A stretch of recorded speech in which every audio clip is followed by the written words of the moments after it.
Dry January for my wallet, no makeup spend series, episode 3. Every Monday for the month of January, I will be posting a new video with products that I already own, and we will not be spending a dime on makeup products this month. Today, we're going over my holy grails from start to finish on my makeup routine. I struggle with dry skin, and Tatcha, the dewy skin cream, has just been saving me, especially during these colder months. Love a glow, whether it's trendy or not, and my girl Libby got me into Cora Organic Noni Face Glow. It's just so good. It sits so well underneath makeup, and I use it on days when I don't even want to do my makeup, and it just gives me such a nice, healthy glow. Also very obsessed with their sunblock. If your mom didn't tell you to wear sunblock when you're younger, I'm telling you now, wear your sunblock.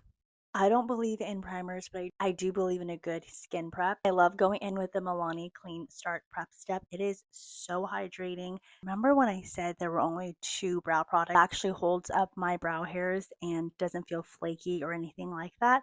It's this Urban Decay Brow Slick.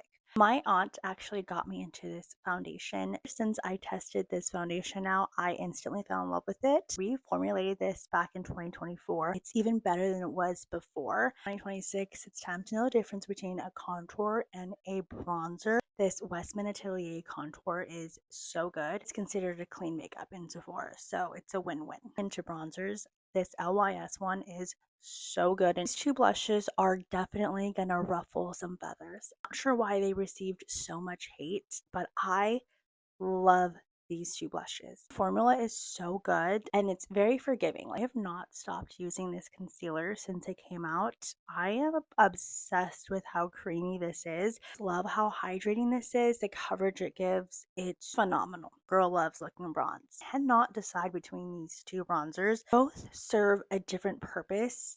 The Dior one is a little more bronzy. I get more compliments that I look a little more tan.